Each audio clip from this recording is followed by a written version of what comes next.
चलो तो अब अपन अपन ने इंडिया का देख लिया, ठीक है, कॉन्स्टिट्यूशन देख लिया है, एमपी का देख लिया कॉन्स्टिट्यूशन सिस्टम क्या है। अब देखो, अब अपन ये वाला यूनिट देखेंगे, ठीक है। तो ये जो यूनिट है ना, ये एमपी इंडिया और ये वाला यूनिट है 10, ये 6th में सिर्फ इंडिया का कॉन्स्टिट्यूशन और ये वाला है ना, ये वाला, ये तीन साथ में करने हैं, ठीक है। क्योंकि ये भी जो है ना, ये पॉलिटी एंड गवर्नेंस का ही पार्ट है, ये पॉलिटी से अलग नहीं है, ठीक है, ये वहीं का ही पार्ट है। तो इनको साथ में करना। तो अब देखो, अब तुमने ये 3 यूनिट साथ में कर लिया ना, तो तुम्हारा एक बहुत ही मेजर पोर्शन जो है ना, वो कवर हो जाएगा तुम्हारा। और ये तो जैसे ही मैंने तुमको बताया यार, बहुत हाई यील्डिंग टॉपिक है ये, है ना। 2023 में 11 क्वेश्चन आए ऐसे, 11, सिर्फ एक यूनिट से 11 क्वेश्चंस, सोचो। और सबसे अच्छी बात ये है कि भाई ये यूनिट एक दिन में ख़त्म हो जाएगा, एक दिन में तुम आराम से पढ़ के ख़त्म कर सकते हो। तो एक दिन में 11 क्वेश्चंस, तो यार क्वेश्चन चेंज हो सकता है, डेफिनेटली हो सकता है अगले साल एक भी ना पूछे, पर इनपुट आउटपुट रेशियो इसका मतलब बहुत बहुत अच्छा है ना। हम बोलते हैं ना कि कॉस्ट बेनिफिट एनालिसिस जब हम करते हैं कि हमारा कितना टाइम लग रहा है, किसी भी चीज़ को पढ़ने में कितना टाइम लग रहा है, और उससे क्वेश्चंस कितने आ रहे हैं ना, यानी कि हमारा हमको उससे बेनिफिट कितना हो रहा है। तो हमेशा ये कॉस्ट बेनिफिट एनालिसिस करना, कुछ भी पढ़ रहे हो तो, कि भाई इसमें मेरा समय कितना लग रहा है, एनर्जी कितनी लग रही है, टाइम कितना जा रहा है, और भी क्वेश्चन आ कितने रहे इसमें से। अगर यार समय बहुत ज़्यादा जा रहा है यार, 20 दिन लग जा रहे हैं और उसमें से 2 क्वेश्चन रहे, तो ये ना थोड़ा है। अगर बहुत ही इंपॉर्टेंट है यार तो फिर, पर कॉस्ट बेनिफिट एनालिसिस का कम है ना। तो हम ऐसे टॉपिक्स पे ध्यान देंगे जिसका कॉस्ट बेनिफिट एनालिसिस जब हम करें तो कॉस्ट बेनिफिट रेशियो उसका अच्छा हो, ठीक है। तो अब देखो, ये देखते हैं, अब तुम समझो ज़रा। सिलेबस में क्या लिखा है, नेशनल एंड रीजनल कॉन्स्टिट्यूशनल या स्टैट्यूटरी बॉडीज़, ठीक है। नेशनल लेवल की भी हमको देखनी है, रीजनल लेवल की भी देखनी है, और कॉन्स्टिट्यूशनल और स्टैट्यूटरी बॉडीज़। अब देखो, कॉन्स्टिट्यूशनल बॉडीज़ का मतलब क्या होता है, ऐसी बॉडीज़ या ऐसे ऐसे ऑर्गेनाइजेशन बोले, ऐसे बॉडीज़ में हम, है ना, जो कॉन्स्टिट्यूशन में लिखी हुई हैं, कॉन्स्टिट्यूशन में जिसका प्रोविज़न है कि जो कॉन्स्टिट्यूशन के द्वारा बनाई गई हैं, ठीक है, तो वो होती है हमारी कॉन्स्टिट्यूशनल बॉडीज़। ऐसी बॉडीज़ जो लॉ पास करके बनाई गई हैं, है ना, तो वो होंगी हमारी स्टैट्यूटरी बॉडीज़, उनको हम बोलते हैं स्टैट्यूटरी। और जहाँ पे डायरेक्टली कॉन्स्टिट्यूशन में लिखा हुआ है, कॉन्स्टिट्यूशन में जिसका प्रोविज़न है, किसी आर्टिकल के अंदर उसका दिया हुआ है, तो वो हमारी हो जाती है constitutional bodies. For example, election commission of India, article 324 में इलेक्शन कमीशन ऑफ इंडिया दिया हुआ है कि there should be an election commission of India to conduct, supervise and direct elections in a free and fair manner, ऐसा है, ऐसा article 324 में लिखा हुआ है। तो भाई आर्टिकल 324 में डायरेक्टली इलेक्शन कमीशन की इस्टेब्लिशमेंट की बात करी गई है, तो वो हो गया कॉन्स्टिट्यूशनल बॉडी। सेम है, स्टेट इलेक्शन कमीशन भी कॉन्स्टिट्यूशनल बॉडी है, यूपीएससी कॉन्स्टिट्यूशनल बॉडी है, मध्य एमपीपीएससी कॉन्स्टिट्यूशनल, मतलब ये देख लेना, मुझे याद नहीं है।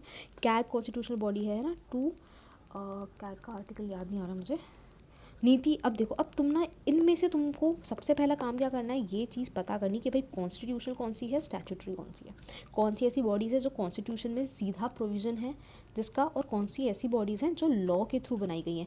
एक और तरीके की बॉडी होती है जो यहाँ पे मेंशन नहीं है, जिसको हम बोलते हैं एग्जीक्यूटिव बॉडी, जो, या ऐसी बॉडी जो एग्जीक्यूटिव ऑर्डर के थ्रू आई है ना, जिनको हम बोलते हैं non statutory non constitutional body, है ना। नॉन स्टैट्यूटरी भी हो गई, नॉन कॉन्स्टिट्यूशनल एग्जीक्यूटिव बॉडी जिसको हम बोलते हैं non constitutional non statutory executive body या नॉन कॉन्स्टिट्यूशनल एग्जीक्यूटिव बॉडी। ऐसी बॉडी जो किसी एग्जीक्यूटिव यानी कि गवर्नमेंट के किसी ऑर्डर से, गवर्नमेंट ने कोई ऑर्डर दिया, जैसे अभी मैंने तुमको पहले बताया था ना, 3 ऑर्गन्स होते हैं गवर्नमेंट, एक स्टेट के, लेजिस्लेचर, एग्जीक्यूटिव, जुडिशरी, है ना। तो लेजिस्लेचर लॉ बनाता है, अब इसने क्या किया, एक लॉ पास किया और उसके थ्रू एक बॉडी बना दी, ठीक है। तो ये होगी अपनी स्टैट्यूटरी बॉडी। एग्जीक्यूटिव यानी कि पीएम मोदी ने डिसाइड किया कि यार मुझे ना एक बॉडी बनानी है, जो थोड़ी इन्वायरमेंट के लिए एक बॉडी बनानी है ना, समझ लो उन्होंने उसके लिए एक बना दिया कि जो पोल्यूशन को चेक करेगी, है ना, ऐसी बॉडी बना दी, है ना। तो और उन्होंने बता दिया कि भाई इसके चेयरमैन यहाँ से आएंगे, ऐसे आएंगे, ठीक है। तो वो क्या हुई, एग्जीक्यूटिव बॉडी, यानी कि एग्जीक्यूटिव ऑर्डर के थ्रू जो बनी है ना। जुडिशरी तो वैसे इसको करती नहीं है, तो ये छोड़ दो। तो लेजिस्लेटिव, एग्जीक्यूटिव, यहाँ स्टैट्यूटरी बॉडी समझ में आ गई। यहाँ पे एग्जीक्यूटिव बॉडी लिखा नहीं है, पर मैं तुमको बताती हूँ कि मैंने तुमको क्यों बताया कि जो नीति आयोग है वो एग्जीक्यूटिव बॉडी है, ठीक है। वो ना ही किसी लॉ से बनी है, ना ही किसी कॉन्स्टिट्यूशन में भी उसका जिक्र नहीं है, ना ही किसी लॉ से बनी है। ये क्या हुआ था, हमारा जो प्लानिंग कमीशन था, जो कि वो भी एक एग्जीक्यूटिव बॉडी थी, उसको रिप्लेस करके नीति आयोग बनाई गई। तो वो एक एग्जीक्यूटिव रेजोल्यूशन के थ्रू बनाई गई है, तो वो है एग्जीक्यूटिव बॉडी, ठीक है। तो डिफरेंस समझ में आ गया, ये है। अब देखो ह्यूमन राइट्स कमीशन है, ये हाँ ह्यूमन राइट्स कमीशन है, ये स्टैट्यूटरी है, ठीक है। हाँ वुमेन कमीशन स्टैट्यूटरी है, चाइल्ड प्रोटेक्शन कमीशन स्टैट्यूटरी है, चाइल्ड प्रोटेक्शन एक्ट ये है, वुमेन कमीशन भी स्टैट्यूटरी बॉडी है, schedule caste and schedule tribes commission ये कॉन्स्टिट्यूशनल बॉडी है, ठीक है। इसका आर्टिकल है 348 या समथिंग ऐसा कुछ आर्टिकल है इसका। बैकवर्ड क्लास कमीशन भी अभी 349 है शायद आर्टिकल, देख लेना। विजिलेंस कमीशन स्टैट्यूटरी है, एक्ट्स के थ्रू है। एनजीटी भी है, एनजीटी एक्ट के थ्रू आई थी, 2010 में आया था, ठीक है। ये फूड प्रिजर्वेशन कमीशन, ये भी देख लेना, ये स्टैट्यूटरी ही होगी, हाँ स्टैट्यूटरी है, ठीक है। तो ये तुम्हारा पहला काम ये होगा इन टॉपिक्स को पढ़ने से पहले कि तुम्हारा ये पता करना कि कौन सी स्टैट्यूटरी है, कौन सी एग्जीक्यूटिव है और कौन सी कॉन्स्टिट्यूशनल है, ठीक है। तो तुम्हारा सिलेबस होगा ना, कुछ प्रिंट आउट करके जो भी रख लोगे उसमें पहले ही ना ऐसे लिख देना कि कॉन्स्टिट्यूशनल है ना, ऐसे जहाँ जहाँ सी लिख देना, यहाँ पे एग्जीक्यूटिव है ई लिख देना, है ना, ह्यूमन राइट्स कमीशन एल मतलब स्टैट्यूटरी ऐसे लिख देना, ठीक है। इस टाइप से लिख देना जो भी है, मुझे एग्जैक्टली अगर मैंने गलती कर दी हो तो देख लेना, है ना। और एक और चीज़ तुम ये समझना, ठीक है, ये कर लियो। और इसका वही हाई यील्डिंग टॉपिक्स है ये, ठीक है। देखो इतना तुमको मैंने बता दिया, अब अपन देखते हैं कौन सी है। देखो इलेक्शन कमीशन ऑफ इंडिया है, स्टेट इलेक्शन कमीशन है, ठीक है, ये साथ में पढ़ेंगे। यूपीएससी एमपीपीएससी साथ में ही पढ़ा जाएगा। कैग देख लेना, ठीक है, नीति आयोग देख लेना अलग से ही वही। ह्यूमन राइट्स, वुमेन कमीशन, ये सब SC ST वाला जो है ट्राइब्स है इसके भी। अब देखो इनमें ना क्या इंपॉर्टेंट है कि पढ़ना किस तरीके से। देखो अगर अपन कॉन्स्टिट्यूशनल बॉडीज़ की बात कर रहे हैं तो सबसे पहले कॉन्स्टिट्यूशनल बॉडीज़ है तो इनके आर्टिकल के बारे में पता होना चाहिए तुम्हें कि कौन से आर्टिकल में ये है। जैसे कि यहाँ पर देखो ना फाइनेंस कमीशन नहीं लिखी है, हाँ यहाँ पे इन्होंने देखो फाइनेंस कमीशन नहीं लिखा है, पर इसका मतलब ये नहीं कि तुमको पढ़ना नहीं है। फाइनेंस कमीशन बहुत इंपॉर्टेंट, बहुत ही ज़्यादा इंपॉर्टेंट बॉडी है। एक फाइनेंस कमीशन है, एक अटॉर्नी जनरल ऑफ इंडिया है, एक हाँ सॉलिसिटर जनरल ऑफ इंडिया है। तो ये जो है ना इससे भी ज़्यादा मतलब ये थोड़ा कम, पर 4 ऐसी बॉडीज़ हैं कॉन्स्टिट्यूशनल जो बहुत इंपॉर्टेंट है। Election commission of India, CAG ये comptroller and auditor general of India, finance commission of India और अपना अटॉर्नी जनरल ऑफ इंडिया। ये 4 बहुत ही ज़्यादा इंपॉर्टेंट बॉडीज़ हैं। अब तुम देखो इनने फाइनेंस कमीशन नहीं दिया है, लिखा नहीं है, लेकिन 2023 में क्वेश्चन है फाइनेंस कमीशन के ऊपर, ठीक है, लिखा नहीं है पर दे दिया है। और इसलिए भी क्योंकि न्यूज़ में भी है फाइनेंस कमीशन, क्यों, क्योंकि अभी अपना नया वाला जो 16 फाइनेंस कमीशन है ना वो अभी अपना बनने वाला है, अभी जस्ट उसके मतलब बात ही चल रही है इस्टेब्लिश करने की, है ना। तो उनका भी टेन्योर अभी चालू होगा, ठीक है, उनका टर्म चालू होगा अभी। 16 फाइनेंस कमीशन अभी चालू होगी हमारी अभी, तो इसलिए भी न्यूज़ में था, तो हो सकता है इसलिए भी दे दिया हो, है ना। तो वही देखो जो मैं तुमको समझा रही थी ना कि इम्पोर्टेंस किसी चीज़ की कैसे है, कैसे पता चलेगा, है ना, कि या तो पहली बात तो एवरग्रीन ही इम्पॉर्टेंट है ना, जिसको हम बोलते हैं स्टैटिक का जो पार्ट है उसका, है ना, कि वो हमेशा से इंपॉर्टेंट रही है। जैसे मैंने तुमको बता दी कि भाई ये 4 जो बॉडीज़ हैं ये हमेशा से ये एवरग्रीन इंपॉर्टेंस वाली बॉडी है, ठीक है, ये एवरग्रीन इंपॉर्टेंस इनका इंपॉर्टेंस चाहे करंट में हो चाहे ना हो, उनका इंपॉर्टेंस कम नहीं होने वाला। किसी दिन किसी टाइम करंट में ना भी होगी तो भी दे दो तो कोई बड़ी बात नहीं है ना, क्योंकि बहुत इंपॉर्टेंट बॉडीज़ है इनके। हमारा कॉन्स्टिट्यूशनल हमारी जो पॉलिटी है, हमारा जो गवर्नेंस है वो बहुत इन पर डिपेंड करता है, बहुत मेजर रोल प्ले करती हैं ये, ठीक है। तो और उसके बाद दूसरा तरीका क्या है देखने का कि इंपॉर्टेंट है यानी कि वो न्यूज़ में है ना। तो न्यूज़ में है यानी ये देखना इंपॉर्टेंट हो जाता है अपना, ठीक है, इससे पता चलेगा, ठीक है। तो ये समझ में आ गया किस तरीके से इंपॉर्टेंस है ना। अब देखो अब तुम इतनी सारी कमीशंस हैं, बहुत कॉन्स्टिट्यूशनल और बहुत स्टैट्यूटरी बॉडीज़ हैं, अब हर किसी पे क्वेश्चन तो नहीं पूछेगा ना। अब उनको पूछना है तो कुछ इंपॉर्टेंट भी पूछेगा, क्योंकि अनशन ही पूछेगा तो क्या ही मतलब क्या सेंस बनता है ना पूछने का भी, ठीक है। तो चलो अब मैं तुमको ना थोड़ा एक ओवरव्यू दे दूँगी, है ना, सारे थोड़े टॉपिक्स है। जैसे कि इलेक्शन कमीशन ऑफ इंडिया है। इलेक्शन कमीशन ऑफ इंडिया जो है ये क्या करता है, हमारे देश में इलेक्शंस कंडक्ट करता है। किसके करता है, लेकिन मैं आपको समझा देती हूँ।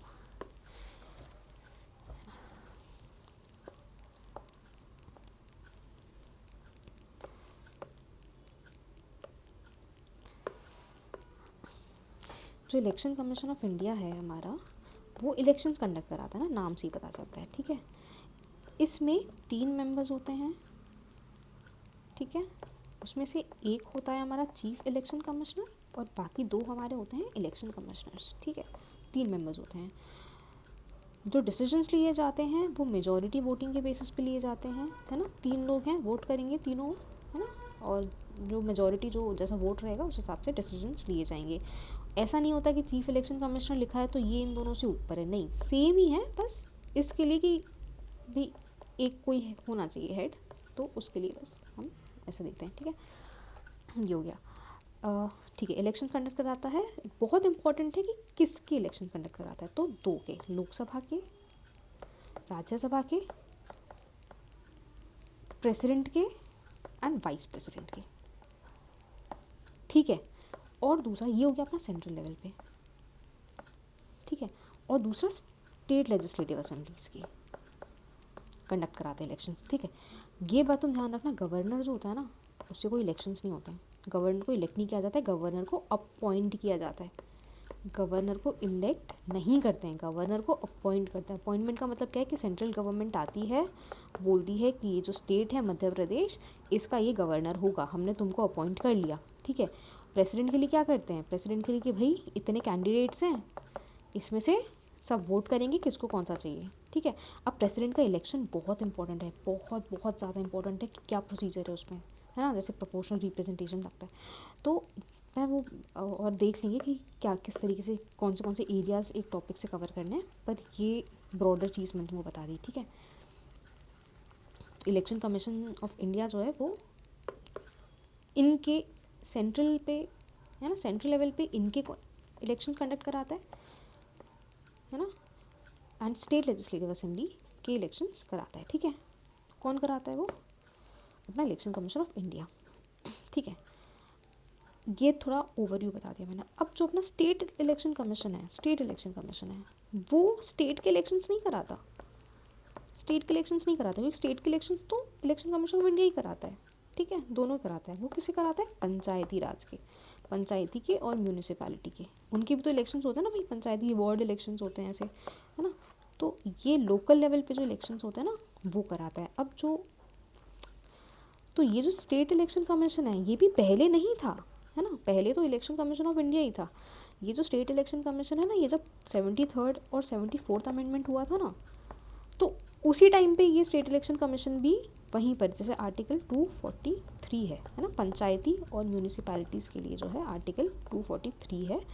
तो आर्टिकल इसमें देखो पंचायती के इलेक्शंस के आर्टिकल्स कैसे चलते हैं, 243A, 243B, 243C, है ना, मतलब ऐसे सी ऐसे करके DEFGHIJKLMN, मतलब बहुत सारे चलते हैं, ZA तक इतने ज़्यादा हैं, पर इतने ज़्यादा पढ़ने नहीं है ना, सिर्फ उसमें 2-4 चीज़ें तो ध्यान रखनी है। वही मैं बता रही हूँ कि बहुत ही एकदम स्ट्रैटेजिकली पढ़ना है, जो इंपॉर्टेंट है वही पढ़ना है। हर चीज़ पढ़ने जाओगे ना तो सिलेबस तो इतना ज़्यादा है कि 2 साल लग जाएंगे कंप्लीट होने में, तो भी नहीं होगा, ठीक है।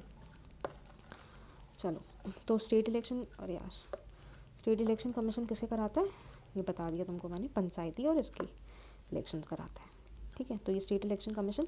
अब देखो इसमें पढ़ना कैसे, इसमें पढ़ना क्या क्या है, पहले तो कि इस्टेब्लिश कब हुए, जितनी बॉडीज़ है ना सबका ये तो पढ़ना ही है कि इस्टेब्लिश कब हुए, ठीक है। दूसरी चीज़ के आर्टिकल नंबर इनका कौन सा है, ठीक है। तो स्टेट इलेक्शन कमीशन का कौन सा आर्टिकल है, कैसे इस्टेब्लिश हुई, पता चल गया तुमको, 73rd अमेंडमेंट से इस्टेब्लिश हुआ है, ठीक है। उसके बाद फिर मेंबर्स कौन से कितने होते हैं, जैसे अभी इलेक्शन कमीशन के बताया मैंने 3 मेंबर्स होते हैं, ठीक है, और उनमें से कौन है क्या है ना। दूसरी चीज़ इनके फंक्शन क्या है, ये तो बहुत ही ज़्यादा इंपॉर्टेंट है। फंक्शंस क्या रहे हैं इनके, कि ये बॉडी है ये काम क्या करती है, क्योंकि कोई भी बॉडी जब हम बनाते हैं ना किसी पर्पस को देखते हुए बनाते हैं हम, ऐसे ही नहीं मन उठा दिया बना दिया, कुछ पर्पस होता है, कुछ रोल होता है, कुछ फंक्शन होता है, उसको फुलफ़िल करने के लिए बॉडी बनाई जाती है। तो इलेक्शन कमीशन और स्टेट इलेक्शन कमीशन क्यों बनाई गई है, वो फंक्शंस उसके बहुत इंपॉर्टेंट है। दूसरा कि अब क्योंकि एमपीपीएससी की एक हैबिट है कि ना वो पर्स के ये पूछ लेता है, मतलब नाम पूछ लेता है कि पहला कौन था, है ना, अभी करंट में कौन है, या ऐसे। तो पहला और करंट तो पढ़ के ही जाना कि सबसे पहले election commission, chief election commission हमारे कमिश्नर कौन थे, स्टेट इलेक्शन कमिश्नर में हमारे फर्स्ट इलेक्शन कमिश्नर कौन थे, है ना। तो ये एक बार बस इतना ही देखना, उससे ज़्यादा बहुत ज़्यादा देखने की ज़रूरत नहीं है, ठीक है। तो फंक्शंस देख लिए, नंबर देख लिया, मेंबर्स देख लिए, आर्टिकल कौन सा है, इस्टेब्लिश कब हुए, ठीक है। तो डेट के साथ इसको थोड़ा याद रख लेना, क्योंकि डेट्स भी पूछते हैं ना, ईयर तो याद रखना ही रखना है, डेट भी एक बार याद रख लेना ठीक है। चलो और भी जो भी और भी चीज़ें होंगी देखने लायक, मतलब कि क्या क्या पढ़ना है इसमें, तो वो पढ़ते वक्त तुमको समझ में आ जाएगी, ठीक है। अब दूसरी बॉडी कौन सी अपनी, यूपीएससी और एमपीपीएससी, ठीक है। अब यूपीएससी के बारे में तो ये भी क्या है, यूपीएससी और एमपीपीएससी ये एग्ज़ाम्स नहीं है, पहली बात तो, ठीक है। एग्ज़ाम होता है सिविल सर्विसेज सीएससी, ठीक है, एग्ज़ाम होता है सीएससी।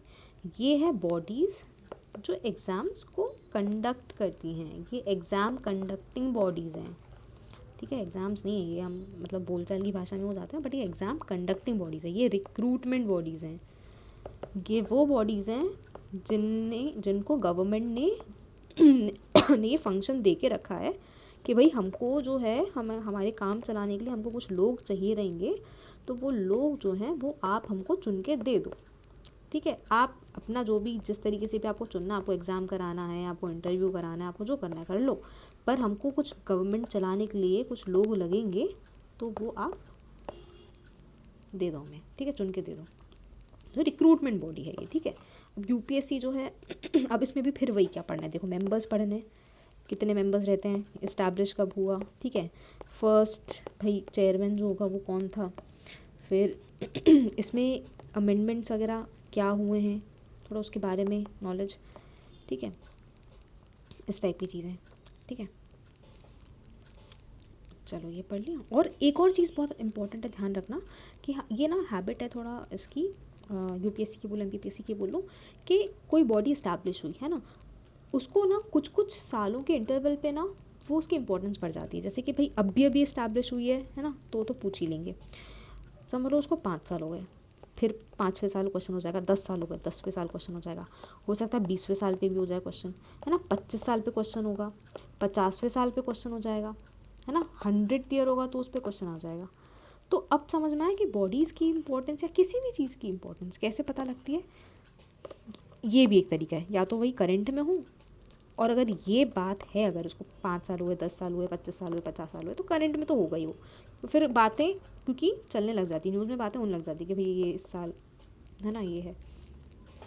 तो इस तरीके से, और कुछ एवरग्रीन टॉपिक्स होते हैं, और ये इस तरीके से हम इम्पोर्टेंट समझ में आ जाएगी, ठीक है। तो एमपीपीएससी और यूपीएससी इस तरीके से ही करना है। उनके जो मेंबर्स होते हैं, है ना, वो किस तरीके से अपॉइंट होते हैं, कौन अपॉइंट करता है, हाँ अपॉइंटमेंट बाय, ये बहुत इंपॉर्टेंट है, अपॉइंटमेंट बाय, है ना, रिमूवल कैसा होता है, वो हटाए कैसे जाते हैं, रेजिग्नेशन देना हो तो कैसे देते हैं, ये सब चीज़ें जो है ना, ये यहाँ पर है। तुम चाहो तो पॉलिटी, अरे यार ये बेसिक चीज़ें तो यार तुमको मैं मतलब साथ में मैं रिवाइज़ करूँगी ना, तो मेरे साथ ही कर लेना, रिवाइज़ करूँगी या जो भी है, जब पूछना तो कर लेना है, क्योंकि ये जो चीज़ है ना, ये चीज़ें तो मतलब ये तो मैं भी पढ़ूँगी कि मतलब पूछ लूँगी, तुम मुझे पूछ लेना, थोड़ा ऐसा हो जाएगा, ठीक चलो ठीक है, ये हो गया। अब देखो कौन सी बॉडी है अपना, कॉम्प्ट्रोलर एंड ऑडिटर जनरल। पता है कैग के बारे में डॉक्टर बी आर अम्बेडकर ने एक बात बोली थी कि कैग जो है इस देश की सबसे इम्पोर्टेंट बॉडी है, सबसे इम्पोर्टेंट बॉडी है, क्योंकि ये क्या करती है, ये गवर्नमेंट की जो अकाउंटेबिलिटी है ना, वो फिक्स करने का काम करती है, ठीक है। गवर्नमेंट क्या खर्चा कर रही है, गवर्नमेंट का खर्चा कहाँ पर कितना हो रहा है, और गवर्नमेंट का एक्सपेंडिचर अगर हो रहा है ना, या उसके रेवेन्यूज़, उसकी इनकम जो आ रही है, तो उसका पूरा हिसाब रखना, उसका पूरा अकाउंट्स का हिसाब रखना, ठीक है, वो कॉम्प्ट्रोलर एंड ऑडिटर जनरल का ऑडिट करते हैं ना, ऑडिट करते हैं अकाउंट्स को अपन, तो वो वही है। तो कैग जो है ना, जो सबसे हाईएस्ट अपना अपने देश की हाईएस्ट ऑडिटिंग अथॉरिटी है, ठीक है। ये जो रिपोर्ट्स देती है, ये रिपोर्ट्स देती है सीधा पार्लियामेंट को। आप देखो, आप कैग के हर बॉडी का ना एक मतलब देखो जनरली तो सभी एरियाज़ कवर करना है, जैसे कि भाई मेंबर्स कवर कर लिया है ना, फिर अपन ने देख लिया अपॉइंटमेंट कैसा है, रिमूवल कैसा है ना, उसका इलेक्शन होता है, उसका अपॉइंटमेंट होता है, वो उसको रिज़ाइन करना हो तो किसको देना पड़ेगा, उसका फंक्शनिंग क्या है, उसके पावर्स क्या हैं, है ना, पावर्स, कैग की तो पावर्स बहुत है। तो हर बॉडी का पहले तो एक तो जनरल तरीका होगा पढ़ने का, है ना, एक जनरल फ्रेमवर्क होगा और कुछ स्पेसिफिक फ्रेमवर्क होगा, है ना, कि ये तो जनरल बातें सबकी होंगी, फिर स्पेसिफिक चीज़ें कुछ जो कि उस पर्टिकुलर बॉडी का मेन फोकस होगी या बहुत इंपॉर्टेंस होगा। जैसे जो कैग है, कैग की ना रिपोर्ट होती है, कैग की रिपोर्ट होती है जो वो देता है पार्लियामेंट को, है ना। अब इसके पीछे भी लॉजिक है कि भाई पार्लियामेंट को क्यों देता है, क्योंकि he it is responsible to parliament, it is government को क्यों नहीं देता, क्योंकि गवर्नमेंट की तो अकाउंट्स को चेक कर रहा है और पार्लियामेंट को देता है, और पार्लियामेंट उस बेसिस पे गवर्नमेंट की जो है अकाउंटेबिलिटी फिक्स करती है, ठीक है। तो ये तो इसीलिए कैग जो है बहुत इंपॉर्टेंट है देश की इसके लिए, ठीक है। तो अब ये वाला जो एरिया ना, यहाँ से क्वेश्चन पूछ सकता है, बना लेगा कि भाई कैग जो है वो रिपोर्ट किसको देता है, पार्लियामेंट को देता है, प्रेसिडेंट को देता है, प्राइम मिनिस्टर को देता है, ऐसे। तो वहाँ पे पता होना चाहिए कि नहीं, पार्लियामेंट को देता है, ठीक है। चलो ये हो गया। अब कैग का ये हो गया। अब कैग के फंक्शंस, कैग की पावर्स बहुत ज़्यादा इंपॉर्टेंट है, बहुत ज़्यादा पावर्स इंपॉर्टेंट है कैग की, ठीक है। वैसे ही इलेक्शन कमीशन की भी पावर्स और रोल्स और उसका मतलब क्या क्या उसके फंक्शंस है, जैसे कि एमसीसी लागू करना, है ना, या है ना, ये सब चीज़ें इंपॉर्टेंट हो जाती हैं, ठीक है। ऐसा पढ़ना है क्योंकि थोड़ा पैटर्न यूपीएससी के हिसाब से बनते जा रहा है, तो इसलिए मुझे लग रहा है कि ऐसा पढ़ना ज़रूरी है, ठीक है। तो कैग बहुत इंपॉर्टेंट है, नीति आयोग भी बहुत इंपॉर्टेंट है, नीति आयोग पढ़ना, पढ़ लेना इसको। नीति आयोग पता ही है 2015 या 16 में हुई थी, ठीक है, देख लेना, ईयर मुझे याद नहीं आ रहा, पर प्लानिंग कमीशन, हाँ 2015 में, यस, प्लानिंग कमीशन को हटाकर हमने नीति आयोग बनाई थी। तो नीति आयोग के फिर वही के मेंबर्स, चेयरमैन कौन होता है, फर्स्ट चेयरमैन कौन था, ठीक है। फिर नीति आयोग का फंक्शन क्या है भाई, क्या रोल प्ले करती है, और सबसे इंपॉर्टेंट तो ये आ जाता है कि भाई किसको हटा के बनाई, तो प्लानिंग कमीशन को हटा के बनाई, ठीक है। बहुत ही ये सबको पता रहता है, बहुत ईजी है, ये ऐसी चीज़ें गलत नहीं होनी चाहिए, ठीक है। फंक्शंस में देखो ऐसा है ना कि फंक्शंस अगर तुमने ढंग से कर लिए, और हो सकता है कि बाकी उन्हें अगर इतना ढंग से ना किया, तो यहाँ पर जो है ना लोग थोड़ा कंफ्यूज हो सकते हैं, फंक्शंस में कंफ्यूज हो सकते हैं, है ना। और उसमें वो कौन सी ये भी बहुत सारी रिपोर्ट्स, है ना, उसका फोकस एरिया क्या है। अगर तुमने नीति आयोग का, मैं बता रही हूँ, सिर्फ इतना ही देख लिया कि नीति आयोग का मेन पर्पस क्या है, उसका मतलब उसके कहाँ उसका इंक्लिनेशन किधर है, जैसे कि थोड़ा यूथ की तरफ है ना, यूथ की तरफ है, और इस टाइप से, और उसका मतलब क्या है एसेंस, जैसे कि नीति आयोग का मुझे थोड़ा एकदम याद नहीं आ रहा, पढ़ा नहीं है बहुत टाइम से, पर शायद वो ना एक बहुत अच्छा प्लेटफॉर्म है सेंटर और स्टेट्स के, क्योंकि वहाँ पे स्टेट्स के रिप्रेजेंटेटिव्स भी हैं नीति आयोग में, तो एक बहुत ही अच्छा प्लेटफॉर्म है सेंटर और स्टेट्स के रिलेशंस को प्रमोट करने के लिए, है ना। तो ऐसा इनोवेशन पे फोकस है, तो ऐसे कीवर्ड्स थोड़ा ध्यान रखना, है ना, जब भी इनके फंक्शंस, इनके परफॉर्मेंस के बारे में पढ़ो ना। जैसे कि इलेक्शन कमीशन के फंक्शंस क्या हैं, कॉन्स्टिट्यूशन में दिए हुए हैं, क्या क्या कीवर्ड्स दिए हैं, डायरेक्शन, कंट्रोल एंड सुपरविजन, ऐसा 3 कीवर्ड्स दिए हैं, मुझे सही हुआ मैं नहीं पता नहीं, supervision, direction and conduct of election, से 3 चीज़ें। तो फिर तुमको इसमें से देखो PYQ बन जाएगा कि क्या फंक्शंस हैं।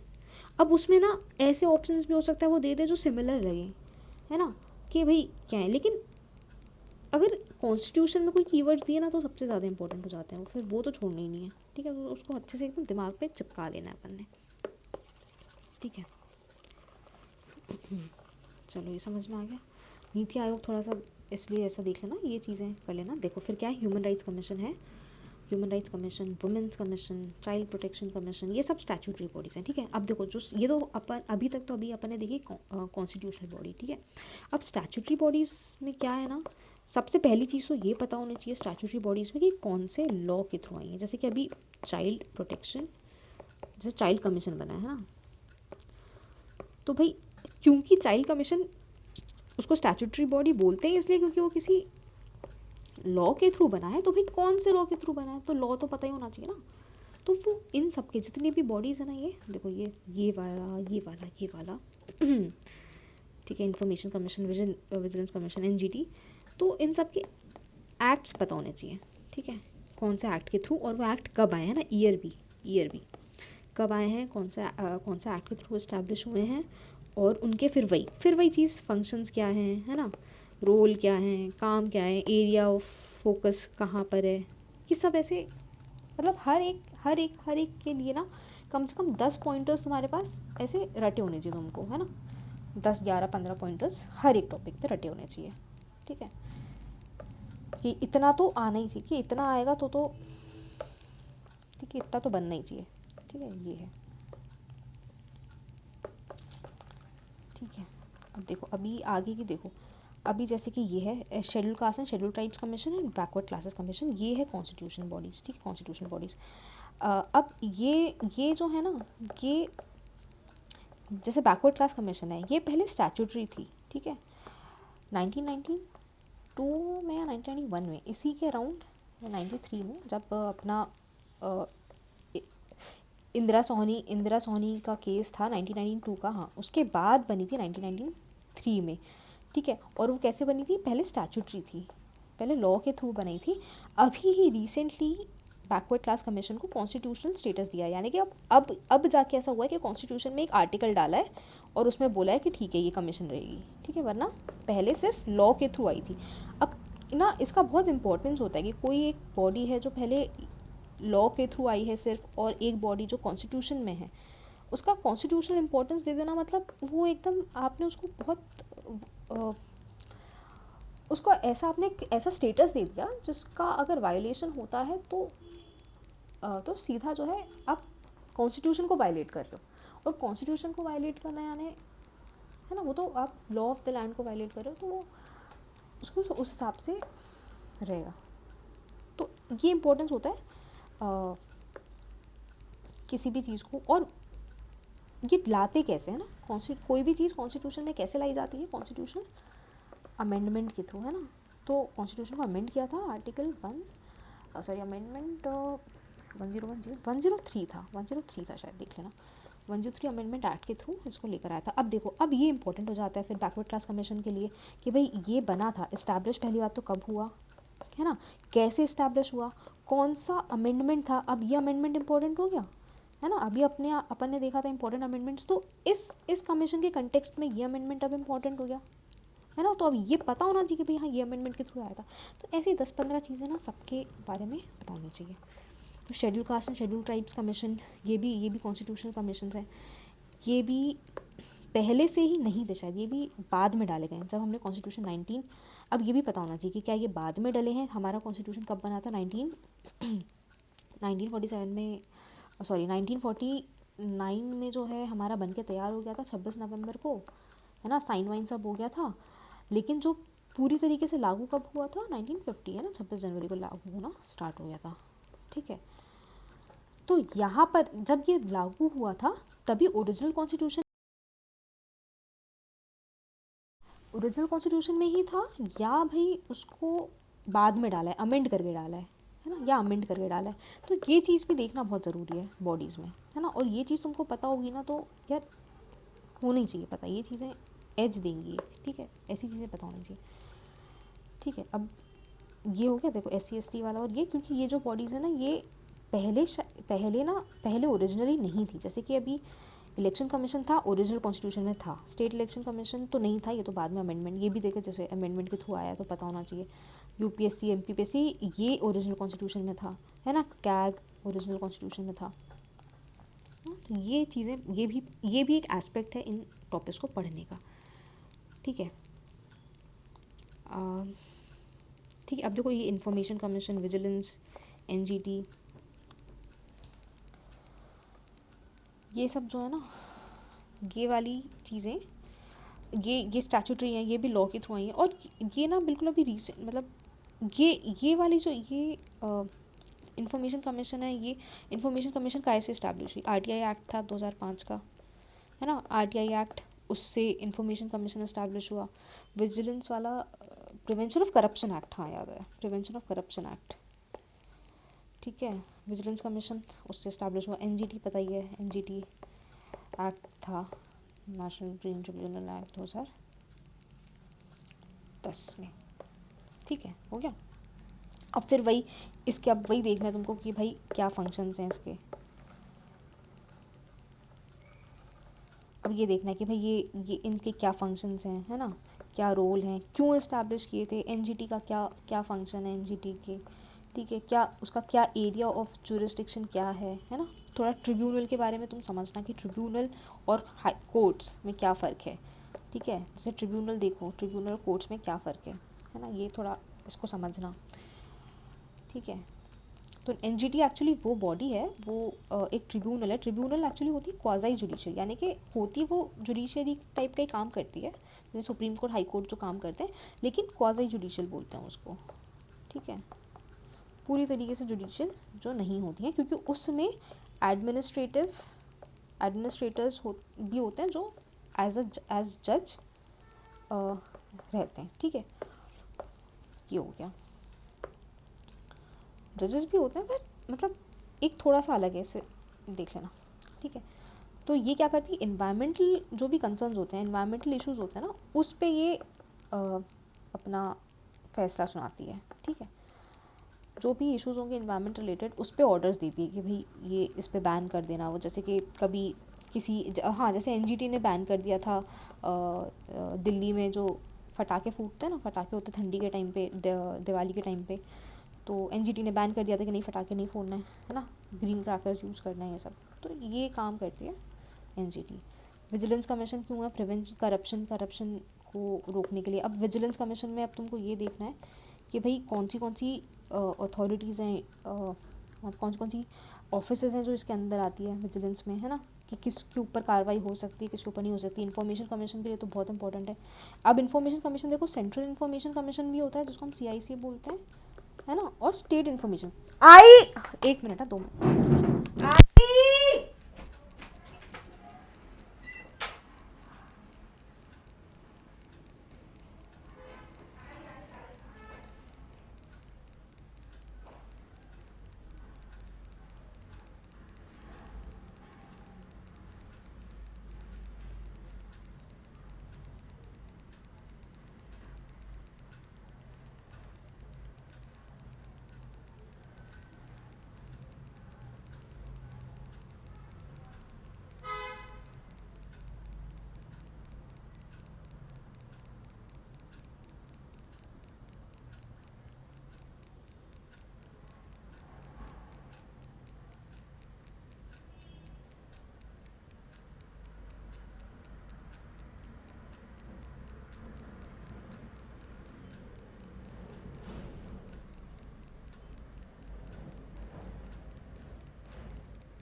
सॉरी, ओके,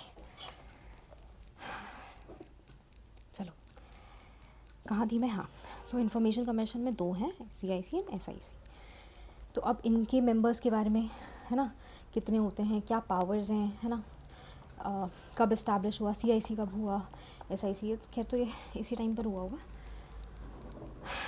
पर इसमें इन दोनों में क्या डिफरेंस है ना। वैसे ही जैसे स्टेट इलेक्शन कमीशन है और इलेक्शन कमीशन और स्टेट इलेक्शन कमीशन, है ना, क्या डिफरेंस है दोनों में, है ना, ये थोड़ा देख लेना। फिर ये फूड प्रिजर्वेशन कमेटी कमीशन, मुझे इसका आइडिया नहीं है, पहले मतलब एमपी के ही बहुत स्पेसिफिक है ये।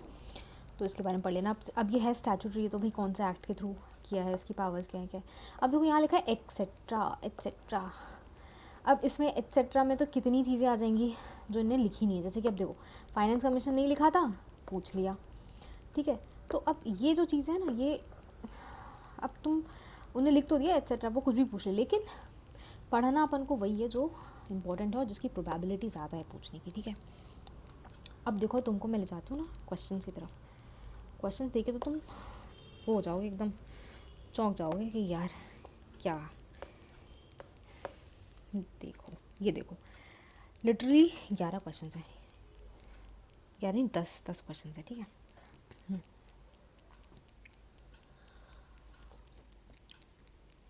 सोचो 10 क्वेश्चंस इतने ये टॉपिक से, ठीक है, जो कि जिसमें कितना कम पढ़ना है ना। Which of the following article of the constitution of India is related to the expenses of public service commission, ठीक है।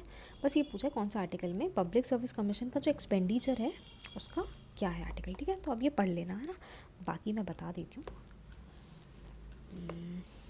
क्या क्वेश्चन था ये, 21।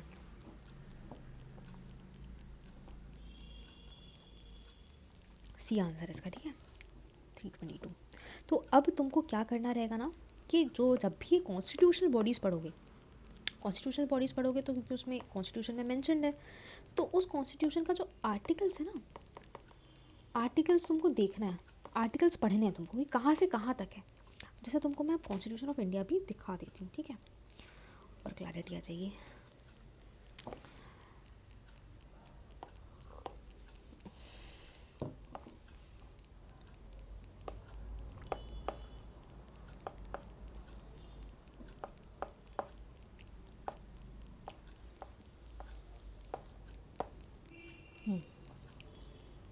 देखो कॉन्स्टिट्यूशन ऑफ इंडिया का ना ऐसा मोटा मोटा आइडिया होना चाहिए। देखो पार्ट 1 पार्ट 2 मैंने बताया था ना, पार्ट 1 में ये है सिटीजनशिप है, देन 3 फंडामेंटल राइट्स हैं। देखो फिर जनरल ये बात बताइए, फिर उसके बाद अपना right to equality, right to freedom, major जो लिखा है भाई इस पर लिखा हुआ है ना कॉन्स्टिट्यूशन में, अपने आप ही लिखा है कि ये है राइट, ये मेजर मतलब ब्रॉड एरिया है ना, उसके अंदर ये सब चीज़ें। तो कल्चरल एंड एजुकेशनल, हाँ ये राइट्स थे,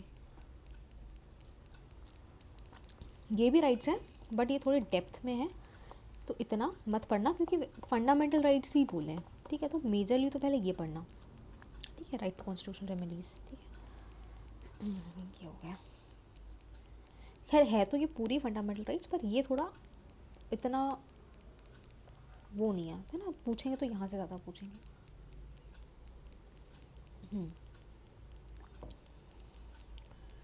को पार्ट 4 डीपीएसपी, हाँ ओ सॉरी पार्ट 4 में डीपीएसपी, पार्ट 4A है अपना ड्यूटीज़, है ना। मैंने शायद ना तुमको पता नहीं मैंने यही बताया तुमको या गलत बताया, पता नहीं, पार्ट 4 है, ठीक है। ये देखो 51A अपना फंडामेंटल ड्यूटीज़ है। अब देखो यहाँ पे यूनियन के बारे में, अब देखो पार्ट 5 में क्या है, यूनियन, यानी कि अब हमारा जो सेंटर में जो भी सरकार है उसके बारे में यहाँ पे पूरा दिया हुआ है। देखो यूनियन में पहला एग्जीक्यूटिव, देखो एग्जीक्यूटिव में देखो कौन आएगा, प्रेसिडेंट एंड वाइस प्रेसिडेंट, ठीक है। अभी मैंने तुम पता है एग्जीक्यूटिव नहीं आते हैं। और कौन कौन आते हैं, मतलब एग्जीक्यूटिव में ये दो, और फिर अपना देखो council of ministers, attorney general of India, conduct of government, मतलब ये तो प्रोसीजर बताइए, ठीक है। देखो मैंने बोला था ना अटॉर्नी जनरल AGI, यही बोल रही थी कि बहुत इंपॉर्टेंट है, 76 आर्टिकल है, तो ये पढ़ लेना। देखो अब ये दिया नहीं है, ये सिलेबस में नहीं है, पर तुमको ही पढ़ के जाना है क्योंकि मुझे पता है इंपॉर्टेंट है यार, यूपीएससी में कितनी बार क्वेश्चन पूछा है इससे। तो यूपीएससी स्टेट PSCs देखो थोड़ा है तो गवर्नमेंट फंक्शनरीज ही ना, तो सेम ही सिमिलर ही थॉट प्रोसेस से चलते हैं ना, थोड़ा MP का एक्स्ट्रा थोड़ा कर लेंगे, पर अगर नेशनल की बात करें तो ये इंपॉर्टेंट है, ठीक है। फिर अपना देखो ये प्रेसिडेंट के बारे में सारे आर्टिकल्स हैं। तुम देखो इतना मत पढ़ना, इतना डेप्थ में पढ़ने की ज़रूरत नहीं है, ठीक है। बस इतना पता रखना कि देखो काउंसिल ऑफ मिनिस्टर्स हैं, है ना, ये अपना ये है, जैसे कि 74 एंड 75 में अपना PM है ना, PM के बारे में लिखा है, और COM काउंसिल ऑफ मिनिस्टर्स के बारे में लिखा है, ठीक है। पार्लियामेंट का देखो है, पार्लियामेंट में देखो कॉम्पोजिशन क्या है, यहीं पर ही लिखा है कि राज्यसभा, लोकसभा और प्रेसिडेंट। नहीं नहीं, ओ सॉरी, यहाँ पे नहीं लिखा कि फर्स्ट, यहाँ पे 79 में लिखा हुआ ये चीज़। ठीक है, इसमें नंबर लिखे हैं कि भाई कितने नंबर होंगे, स्ट्रेंथ क्या होगी।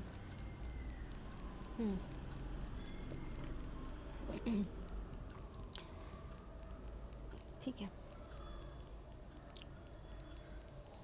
अब देखो ऑफिसर्स ऑफ पार्लियामेंट, इसमें सबसे ज़्यादा कौन है? चेयरमैन, ठीक है, डेप्यूटी चेयरमैन, उनके बारे में ये सब दिया हुआ है ना। देखो वेकेशन, रेजिग्नेशन, रिमूवल, है ना, इनके बारे में देखो, पावर ऑफ डेप्यूटी चेयरमैन, ये सब है ना। चेयरमैन, वाइस प्रेसिडेंट भी बहुत इंपॉर्टेंट है ना, वो भी पढ़ना है। भले यहाँ पे लिखा नहीं है ना, एग्जीक्यूटिव में बस ऐसे एग्जीक्यूटिव दे के छोड़ दिया है, बट उसके अंदर अपना पीएम भी है, उसमें अपना काउंसिल ऑफ मिनिस्टर्स भी है, उसमें अपना प्रेसिडेंट भी है, उसमें अपना वाइस प्रेसिडेंट भी है ना। पर पहले प्रेफरेंस इसको देना है जो लिखा हुआ है यहाँ पे, है ना, उसके बाद फिर अपन इसको भी पढ़ेंगे। अब देखो स्पीकर एंड डिप्यूटी स्पीकर तो बहुत इंपॉर्टेंट है, ठीक है। अब देखो उनका वेकेशन, रेजिग्नेशन, रिमूवल, ये सब चीज़ें पता होनी चाहिए, ठीक है। स्पीकर और डिप्यूटी स्पीकर में क्या डिफरेंस है, उस रेजिग्नेशन वगैरह ये सब। सेक्रेटेरिएट, अब देखो ये ज़रूरी है सेक्रेटेरिएट पढ़ना, ठीक है। अब देखो ये है कॉन्स्टिट्यूशन अपना, अब क्या बता रही है। अब देखो ये लेजिस्लेटिव, ठीक है। Chapter 3 legislative powers of the president, है ना। प्रेसिडेंट के पास क्या लॉ मेकिंग पावर्स हैं, ये भी जब तुम प्रेसिडेंट पढ़ोगे ना तो इसका ये एस्पेक्ट भी तुम कवर करोगे कि भाई प्रेसिडेंट वो है तो एग्जीक्यूटिव, और एग्जीक्यूटिव का काम नहीं है लॉ बनाना, लॉ एग्जीक्यूटिव नहीं बनाता है। लॉ कौन बनाता है? लॉ बनाता है अपना पार्लियामेंट, लॉ बनाता है, ठीक है। इसलिए तो हमने उनको चुन के भेजा लोगों को, है ना। लेकिन अगर पार्लियामेंट तो सिर्फ 3 टाइम ही रहता है सेशन में, है ना, एक मॉनसून सेशन, एक बजट सेशन और एक विंटर सेशन, 3 बार ही सेशन में रहता है, बाकी टाइम तो खाली रहता है वो, है ना। बाकी टाइम तो वो मतलब काम नहीं कर रहा रहता है ना, कुछ टाइम ही रहता है जब मिलते हैं अपने एमपीज़ एमएलएज और फिर लॉ बनाते हैं। तो यार उस टाइम पे फिर अगर ज़रूरत पड़ गई तो किसी लॉ की ज़रूरत पड़ गई, किसी रूल की ज़रूरत पड़ गई, तो फिर क्या करेंगे? तो फिर उसके बाद पावर है प्रेसिडेंट को कि वो ऑर्डिनेंस, जो प्रेसिडेंट जो लॉ बनाता है ना, जो रूल बनाता है, उसको हम बोलते हैं ऑर्डिनेंस। तो ordinance making powers of president बहुत इंपॉर्टेंट है कि भाई वो कब लॉ बना सकता है, किस तरीके से, कब क्या उसकी लॉ बनाने की पावर डिस्क्रिशनरी है, यानी अपने मन से बना सकता है या नहीं, है ना, क्या कर सकता है, ये चीज़ें थोड़ा देख लेना इंपॉर्टेंट है, ठीक है। प्रेसिडेंट बता दिया। देखो स्टेट्स का चालू हो जाए, स्टेट का एग्जीक्यूटिव देखो गवर्नर, है ना, काउंसिल ऑफ मिनिस्टर्स, है ना, एडवोकेट जनरल ऑफ स्टेट। ये अब स्टेट का भी पढ़ लेना, एडवोकेट जनरल मतलब एंड में जब सब हो जाए उसके बाद एक बार देख लेना। ये देखो स्टेट लेजिस्लेचर के बारे में, constitution of legislature of state, ये पढ़ना है ना, कि भाई किस तरीके से लेजिस्लेचर्स बनेंगे, है ना, कितना क्या है। अगर अबॉलिश, देखो अबॉलिशन और क्रिएशन ऑफ लेजिस्लेटिव काउंसिल्स, ये सब चीज़ें पढ़ना है। और ये सब चीज़ें तुमको मिल जाएंगी लक्ष्मीकांत में, है ना। और ज़्यादा कहीं से पढ़ने की मतलब मुझे तो नहीं लगा अभी तक ज़रूरत, क्योंकि यार क्वेश्चंस अगर मुझसे भी बन रहे हैं तो फिर तो मैंने तो सिर्फ लक्ष्मीकांत ही पढ़ी है।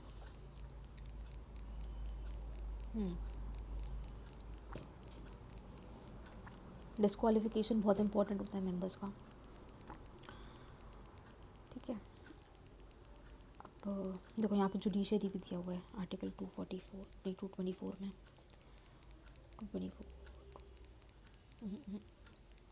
214 है, हाई कोर्ट के लिए 214 है, 144 नहीं 124 था, हाँ। सुप्रीम कोर्ट के लिए 124 आर्टिकल है। सुप्रीम कोर्ट के आर्टिकल्स तो पता होना बहुत ज़रूरी है ना, और कौन सा आर्टिकल में क्या लिखा है, थोड़ा बहुत ज़्यादा नहीं यार, पर थोड़ा आइडिया होना चाहिए कि सुप्रीम कोर्ट के जो है आर्टिकल्स 124 से 147 शायद, है ना, यहाँ तक हैं। थोड़ा सा आइडिया होना चाहिए कि 124 में इस्टेब्लिशमेंट है हमारा सुप्रीम कोर्ट का, और सुप्रीम कोर्ट हमारा कहाँ से है ना, ऐसा कहाँ से हमने उठाया है ये कॉन्सेप्ट, ऐसा।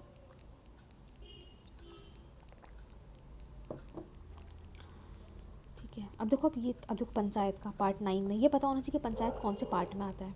है ना, ये बहुत पता होना चाहिए, पार्ट 9 में आता है। अब देखो मैंने बोला 243 में डेफिनेशन है कि भाई होती क्या है पंचायत, फिर ए में ग्राम सभा, बी में पंचायत का कॉन्स्टिट्यूशन, फिर सी में कॉम्पोजिशन, डी में रिजर्वेशन ऑफ सीट्स, ये बहुत इंपॉर्टेंट है, ठीक है, रिजर्वेशन ऑफ सीट्स, ग्राम सभा भी बहुत इंपॉर्टेंट है, ये आर्टिकल बहुत इंपॉर्टेंट है,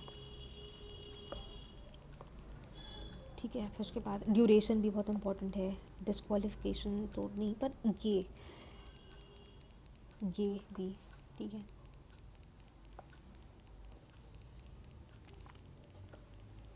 ये देखो finance commission, state finance commission, एक फाइनेंस कमीशन होता है इंडिया का नेशनल लेवल पे, और एक स्टेट फाइनेंस कमीशन होता है स्टेट लेवल पे, ठीक है। तो स्टेट फाइनेंस कमीशन पंचायत के इलेक्शन इंपॉर्टेंट है, कौन कराता है, स्टेट इलेक्शन कमीशन कराता है, ठीक है। म्यूनिसिपैलिटीज़ देखो 9A में म्यूनिसिपैलिटीज़ हैं, देखो मैंने बोला ना 243 ZZ, मतलब ABCD की Z तक पूरी ने सीरीज़ ख़त्म कर दी, फिर ZA ZB ZC ऐसे चालू कर दिया। पार्ट 9B में कोऑपरेटिव्स हैं, ठीक है। ये सब चीज़ें भी इंपॉर्टेंट है, पर ये ना मेंस के लिए थोड़ा ज़्यादा इंपॉर्टेंट रहेगा, है ना। यूपीएससी में तो ये प्रीलिम्स के लिए भी सब इम्पोर्टेंट हो जाती है ये तो, बट अच्छा एमपीपीएससी में थोड़ा मेंस के लिए के पर्सपेक्टिव से होगा, ठीक है। बता क्या रही थी मैं तुम्हें,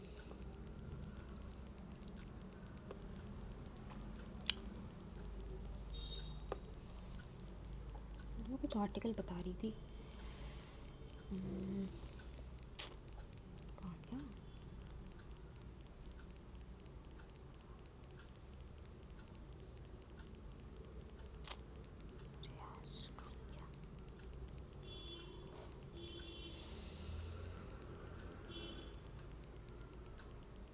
कहाँ चली जाती हैं यार, देख क्यों नहीं रहा है मेरे को।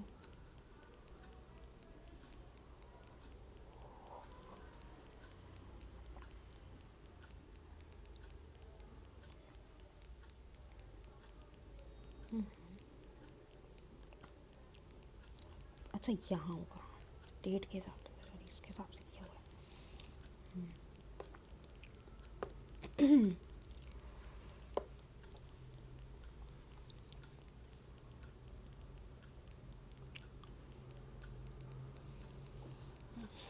मैं भूल गई मैं क्या बता, मैं क्वेश्चंस करा रही थी तुम्हें,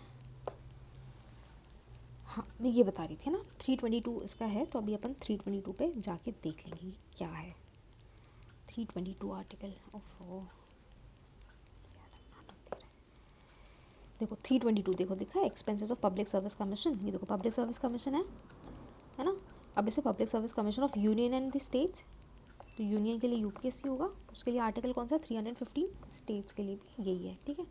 appointment and term of office, ये पता होने चाहिए, जो भी कॉन्स्टिट्यूशन में चीज़ें दी है ना, कि देखो अपॉइंटमेंट, टर्म, रिमूवल, सस्पेंशन, उसके बाद पावर, ढंग से बता देती हूँ थोड़ा, ठीक है। देखो appointment, term, removal, suspension, then power to make regulations as to conduction of services of members and staff, ठीक है। prohibition as to holding of offices, कब ऑफिस वो नहीं होल्ड कर सकते हैं। फंक्शंस क्या है पब्लिक सर्विस कमीशन की, बहुत इंपॉर्टेंट है ना। Power to extend functions of public service, किसके पास पावर है कि वो पब्लिक सर्विस कमीशन की जो भी फंक्शंस है वो एक्सटेंड कर सके, देखो पार्लियामेंट के पास ही होगी, जहाँ तक मुझे लग रहा है।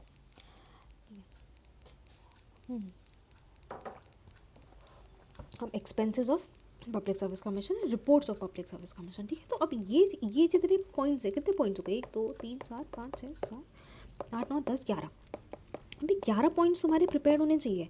मतलब एक क्या करना है ना, तुमने बस एक पेपर लेना है, उस पर ना ऐसे 11 पॉइंट्स बस लिखे तुम्हारे होने चाहिए, ऐसे कीवर्ड्स में छोटे छोटे में, ठीक है। और बाद में जब एग्ज़ाम होगी ना, और अगर तुमको याद नहीं आ रहे होंगे तो बस ऐसे दो तीन, मतलब ऐसे तुम रिवाइज कर पाओ जल्दी से, है ना। तो ये इस तरीके से देखो, जो कॉन्स्टिट्यूशन में जो पैरामीटर्स जो दिए हैं वो तो प्रिपेयर होने ही चाहिए। कुछ करो ना करो, ये तो होना ही चाहिए, ठीक है।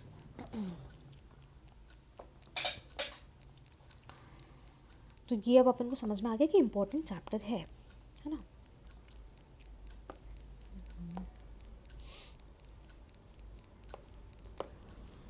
ठीक है,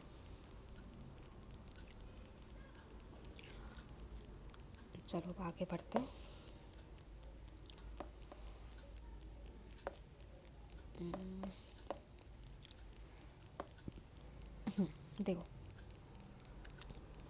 देखो अब क्वेश्चन कौन सा पूछा है, नीति आयोग पे।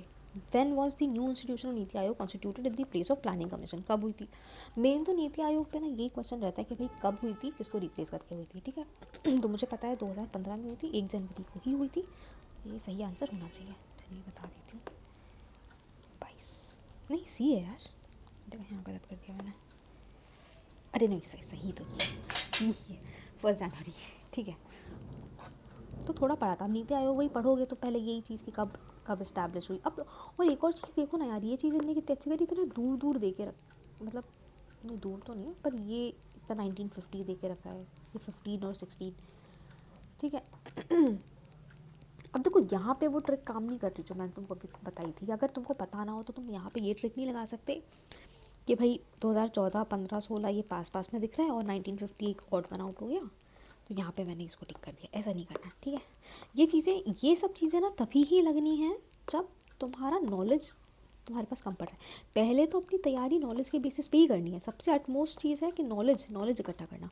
और उसके बाद जो हम PYQs करते हैं ना, PYQs का थोड़ा पैटर्न पकड़ने की कोशिश करते हैं ना, तो वो चीज़ होती है उसके बाद आती है कि जब भाई और जो क्वेश्चंस हैं जो नॉलेज के अपने बाहर हैं, है ना, हमने हर तरीके से सही तरीके से तैयारी कर ली, सब पढ़ लिया, और उसके बाद भी अगर क्वेश्चन नहीं बन रहा है ना, क्योंकि वो क्वेश्चन आया ही कहीं बाहर से, या अगर सिलेबस के अंदर से ही आया हो तो फिर अपनी गलती कि अपन ने प्रिपेयर नहीं किया ढंग से, है ना। और अगर ऐसा लग रहा है कि कहीं बाहर से अनकन्वेंशनल टाइप का क्वेश्चन है, तो वहाँ पे फिर ये सब थोड़ी चीज़ें दिमाग लगा के क्वेश्चन सॉल्व किया जा सकता है, क्योंकि यार नेगेटिव मार्किंग तो है नहीं, है ना। तो नेगेटिव मार्किंग नहीं है, इसलिए ये ऐसे क्वेश्चन ना गलत बिल्कुल नहीं होने चाहिए, सही ही होने चाहिए तुम्हारे, ठीक है। तो इसका बहुत एडवांटेज है। अब देखो, who was the chairman of 12th finance commission. देखो फाइनेंस कमीशन था क्या सिलेबस में, नहीं था, लेकिन दे दिया ना। अब तुम देखो ये 12th फाइनेंस कमीशन क्यों पूछा है, क्योंकि देखो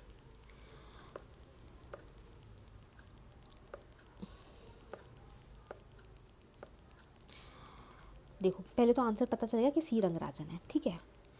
अब तुम यहाँ देखो, इन गोल्डन जुबली कंप्लीट हुई थी, यानी कि 50 साल कंप्लीट हुए थे, 50 ईयर्स, है ना। फाइनेंस कमीशन को तुम देखो 50 ईयर्स कंप्लीट हुए थे, यहाँ लिखा है summary record of the inaugural session of golden jubilee function to mark the completion of 50 years of finance commission. यानी कि फाइनेंस कमीशन को 50 साल पूरे हुए थे, और उस टाइम पे जो नई फाइनेंस कमीशन बनी होगी, जो कि 12th फाइनेंस कमीशन थी, उस टाइम कौन था, उस टाइम कौन बने, हमारे रंगराजन, सी रंगराजन बने हमारे फाइनेंस कमिश्नर। तो अब समझ में आ गया इंपॉर्टेंस कैसे बढ़ गई, मतलब किस तरीके से क्यों क्वेश्चन पूछा है ना। कि पहली बात कि नई फाइनेंस कमीशन बनने वाली है, बनने के प्रोसेस में ही है ना, 2016 वाली।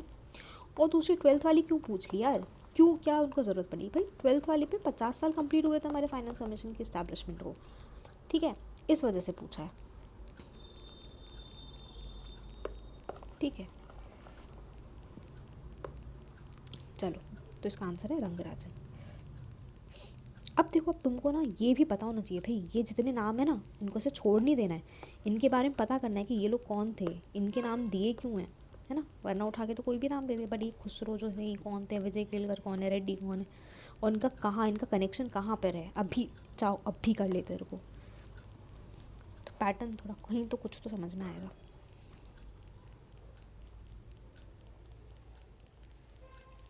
ये क्या है, ये जो हैं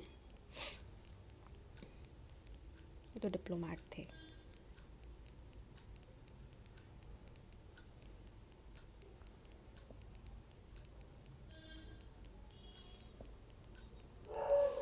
इनका कुछ ना कुछ काम रहा होगा यार।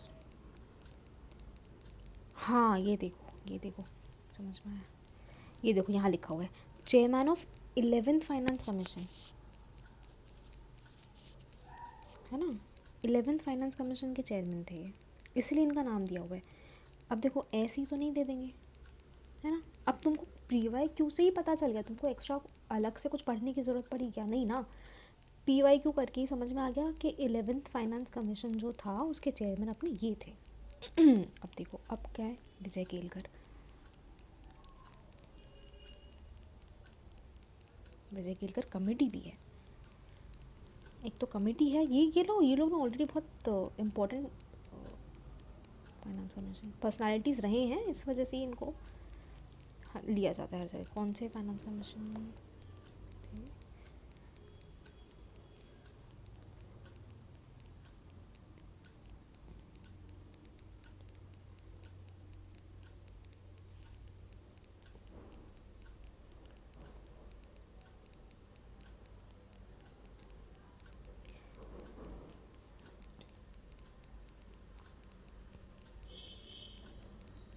ये तो बता रहा है कि अभी के चेयरमैन है, ठीक है। ये बता रहा है कि रीसेंट चेयरमैन है, ठीक है, ऐसा कुछ बता रहा है। वाई वी रेड्डी,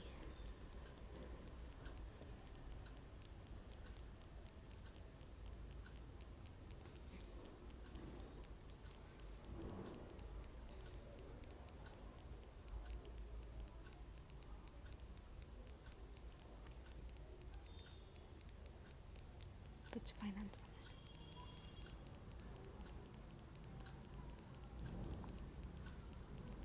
देखो he was the chairman of 14th finance commission, ठीक है। देखो 14th फाइनेंस कमीशन के चेयरमैन थे, ठीक है। तो अब ठीक है ना, यहीं से ही पता चल गया ना, ये जो थे ये भाई 11th के थे, ये अपने ये अभी करंट वाले हैं, और ये अपने 14th वाले थे, ठीक है। पता चल गया। आप देखो यहाँ से 4 तो तुम्हारे प्रिपेयर हो ही गए ना, ये 12th वाला प्रिपेयर हो गया, 11th हो गया, 14th हो गया प्रिपेयर, इतना तो हो ही गया भाई। बाद में क्वेश्चन आया ना, इतना तो होना हो गया, ठीक है। अब ये फूड प्रिजर्वेशन कमीशन के बारे में पढ़ लेना। इस स्टैट्यूटरी बॉडी देखो लिखा ही हुआ है यहाँ पे, कौन से एक्ट के थ्रू इस्टेब्लिश हुई है। मैंने बोला ही कि स्टैट्यूटरी बॉडी में ये चीज़ तो मैंडेटरी है, ये चीज़ तो होना ही चाहिए कि कौन से एक्ट के थ्रू इस्टेब्लिश हुई है। अब देखो functions of national commission for women, functions बहुत इंपॉर्टेंट है। कोई भी बॉडी है उसके, जो मैंने बोला कि यार 6-7 जो पैरामीटर्स हैं वो प्रिपेयर होनी चाहिए सबके, ठीक है। फंक्शंस तो सबके प्रिपेयर होनी चाहिए, तब उसके फंक्शंस देख लेना। इसका आंसर है वैसे सी आंसर है इसका, Section 10 of the National Commission of Women Act। देखो the functions of the National Commission for Women are specified in Section 10 of the National Commission for Women's Act। ये देखो अब यहीं से तुमको पता चल गया कि नेशनल कमीशन ऑफ वुमेन कौन से एक्ट के थ्रू इस्टेब्लिश हुआ है। National commission for women act जो कि था ईयर 1990 का। अब ये देखो थोड़ा ईयर ध्यान रखना, ठीक है। 1990 का ईयर था उसमें, और उसमें फंक्शंस किस में है 10 से। अब यहीं पे प्रिपेयर हो गया तुम्हारा कि भाई फंक्शंस कौन से सेक्शन में है, इसमें है ना। प्रिपेयर हो रहा है ना, PYQ से इस तरीके से प्रिपरेशन भी होती है। ऐसा नहीं कि बस देख के लगा कर ऐसे छोड़ देना, नहीं भाई, वो प्रिपेयर करने वाली चीज़ें हैं, ठीक है। अब तुम्हारा काम यहाँ ख़त्म नहीं हो जाता। अब तुमको ये देखना है कि सेक्शन 12 में क्या है, ठीक है। जो मैं बोल रही हूँ ना एक और हायर लेवल का एनालिसिस, वो ये अब ये देखना सेक्शन 12 में क्या है। सेक्शन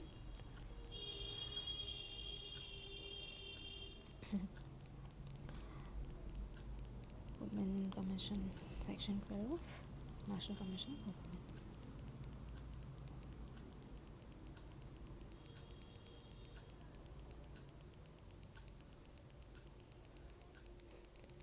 सेक्शन लिखना था,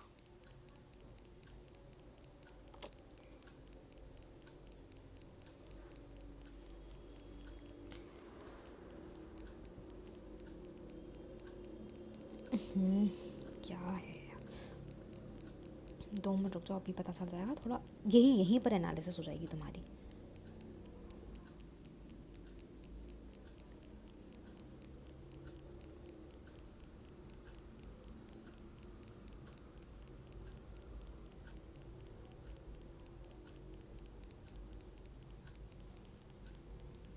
देखो क्या लिखा है सेक्शन 12 में।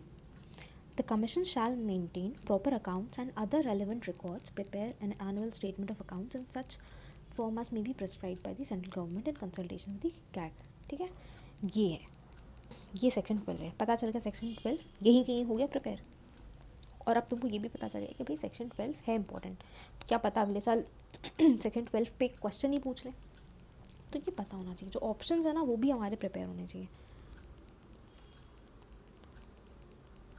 15 में देखो क्या है, इसमें देखो क्या लिखा है 15 में, chairperson members and staff of commission to be public servants. अब 15 50 सेक्शन 15 में क्या लिखा हुआ है, चेयरपर्सन के बारे में लिखा है, मेंबर्स के बारे में, स्टाफ के बारे में। अगर अगली बार अगर मैंने कभी भी तुमसे क्वेश्चन पूछ लिया कि सेक्शन 15 में क्या है, या जो कमीशन और कमीशन मेंबर स्टाफ जो है वो नेशनल कमीशन ऑफ वुमेन के कौन से सेक्शन में है ना, तो पता होना चाहिए 15 सेक्शन में। सेक्शन 10 में पता चल गया कि फंक्शंस हैं, ठीक है। सेक्शन 3 में क्या है देखते हैं।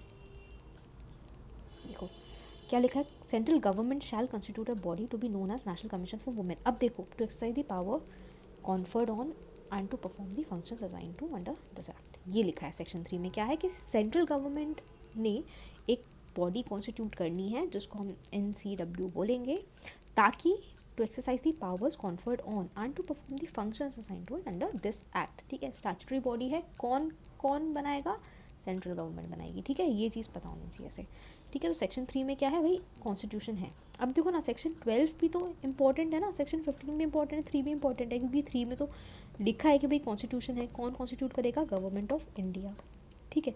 15 में क्या है, कौन चेयरमैन और इसके बारे में है। 12 में क्या है, 12 में वही कुछ कैग से रिलेटेड कुछ, और क्या था यार, यही कहीं भूल जाते हैं।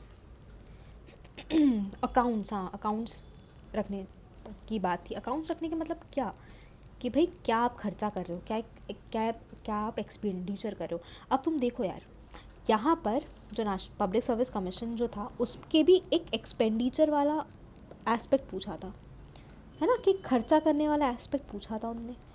यहाँ पर भी जो है ऑप्शन में दिया है 12 में एक्सपेंडिचर से ही रिलेटेड, यानी कि देखो अकाउंट्स मेंटेन करना, यानी कि वही बात होगी कि आप क्या खर्चा कर रहे हो, क्या आपकी मतलब कैसा आपका एक्सपेंडिचर, क्या स्टेटस है, क्या आपके अकाउंट्स हैं, वही।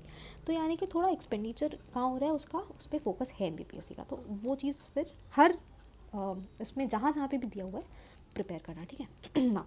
विच of the following rights is not under the purview of national human rights commission. अब देखो, अब अगर तुम ये देख लोगे कि जो NHRC जो है उसका रोल कहाँ है, उसका क्या क्या फंक्शंस है, तो तुम ये बता दो कि भाई एजुकेशन उसका काम ही नहीं है, ठीक है। एजुकेशन का काम ही नहीं उसका, ठीक है, इक्वालिटी पे। और ये चीज़ तो यार ऑड वन आउट से भी एलिमिनेशन करके, जो एलिमिनेशन ट्रिक्स बोलते हैं ना, देखो यहाँ पे कैसे लगती है, relating to national human rights commission है। ह्यूमन राइट्स क्या होता है, हमारे जो ह्यूमन राइट्स हैं, एक तो हमारे फंडामेंटल राइट्स होते हैं, हमारे ह्यूमन राइट्स होते हैं, एक हमारे नेचुरल राइट्स होते हैं, ठीक है। तो देखो, जो हमारे सबसे ब्रॉडर होते हैं हमारे नेचुरल राइट्स है ना, सबसे ज़्यादा बड़े नेचुरल राइट्स होते हैं। तो उसमें सब आ जाते हैं, सबके नेचुरल राइट्स, मतलब ऐसे राइट्स, ऐसे हक जो हर एक जीव को, हर एक जीव जंतु को, हर एक इंसान को, हर एक जानवर को, सबके पास वो नेचुरली ही हैं। जैसे कि नेचुरली उनके पास जीने का हक है ना, राइट टू लाइफ, है ना। और है ना, अपनी ये ऐसे फ्रीडम है उनको, है ना, जो भी नेचुरल राइट्स है, राइट टू मतलब राइट टू फूड है ना, ये नेचुरल राइट है, क्योंकि भाई हर जीव जंतु को भूख लगती है, सबको खाना है, तो उनके पास हक है ना राइट टू फूड का, ठीक है। ये हो गया नेचुरल राइट्स। फिर उससे थोड़े कम स्कोप के होते हैं ह्यूमन राइट्स, है ना, जो हम सिर्फ ह्यूमंस के लिए एप्लीकेबल होते हैं, ठीक है। फिर अपने आते हैं फंडामेंटल राइट्स। फंडामेंटल राइट्स का क्या मतलब है, कि ऐसे राइट्स जो कि बहुत ज़्यादा फंडामेंटल, बहुत ज़्यादा ज़रूरी हैं उनके सिटीजन्स के लिए। फंडामेंटल राइट्स दिए जाते हैं सिटीजन्स को, है ना, किसी भी कंट्री के सिटीजन्स के फंडामेंटल राइट्स होते हैं, सिटीजन्स के फंडामेंटल राइट्स होते हैं। तो ऐसे राइट्स जो कि बहुत ही ज़्यादा नेसेसरी हैं किसी भी इंसान को ग्रो करने के लिए, है ना, तो वो हो जाते हैं उसके फंडामेंटल राइट्स, ठीक है। तो और ह्यूमन राइट्स फिर ठीक है, समझ में आ गया, ह्यूमंस के ऊपर एप्लीकेबल होते हैं, उसमें फंडामेंटल राइट्स भी आ जाते हैं, ठीक है, इसमें इंक्लूडेड होते हैं। अब जैसे कि इसमें ये इंक्लूडेड होगा, ठीक है, नेचुरल राइट्स सबसे बड़े हो जाते हैं। तो मतलब एक ऐसा सर्कल अगर मैं बोलूँ, है ना, तो ये हो जाएंगे अपने फंडामेंटल राइट्स, ये हो जाएंगे अपने ह्यूमन राइट्स, और ये हो जाएंगे अपने नेचुरल राइट्स, ठीक है। तो ह्यूमन राइट ज़रूरी नहीं है कि फंडामेंटल राइट ही हो, क्योंकि भाई ह्यूमन राइट है जैसे अपना राइट टू, है ना, कोई भी राइट हो सकता है कि वो किसी कंट्री ने उस राइट को, जैसे राइट टू लिबर्टी अगर एक ह्यूमन राइट है ना, लेकिन सऊदी अरेबिया में तो वुमेन की जो लिबर्टी का जो राइट है वो बहुत ही रेस्ट्रिक्टेड है ना। तो ये इसका पार्ट हो सकता है ना, फंडामेंटल राइट इसका पार्ट हो सकते हैं, मतलब इसका पार्ट हो सकते हैं, पर ज़रूरी नहीं है कि ह्यूमन राइट्स फंडामेंटल राइट का पार्ट हो, ठीक है, इस टाइप से। तो अभी ह्यूमन राइट्स कमीशन जो है तो ह्यूमन राइट्स की बात करते हैं ना, तो ह्यूमन राइट्स की जब हम बात करें तो यार क्या बात होती है ना, हम क्या बात करेंगे, इक्वालिटी की बात करेंगे, है ना। ह्यूमन राइट्स, अगर तुम फंडामेंटल राइट्स पढ़ोगे ना तो उसी में समझा रहा है। इक्वालिटी की बात करेंगे, लाइफ की बात करेंगे, ह्यूमन राइट है ना भाई, राइट टू लाइफ तो सबके पास है, राइट टू लिबर्टी तो ह्यूमन राइट है, सबके पास होनी चाहिए। अब लेकिन एजुकेशन का जो राइट है, एजुकेशन का जो राइट है, ठीक है, वो इसमें नहीं, वो ह्यूमन राइट्स वाले में ह्यूमन राइट्स कमीशन का काम नहीं है, ह्यूमन राइट्स कमीशन का काम वो नहीं है, ठीक है। राइट टू एजुकेशन किसका काम है, आरटीई था, राइट टू एजुकेशन एक्ट आया था, ठीक है, उसके भी पहले 86 कॉन्स्टिट्यूशनल अमेंडमेंट आया था, ठीक है। तो ये यहाँ का एरिया है, ठीक है, ह्यूमन राइट्स कमीशन का नहीं है, ठीक है। तुमने थोड़ा बॉडीज़ पढ़ी होगी तो फिर वो हो जाएगा।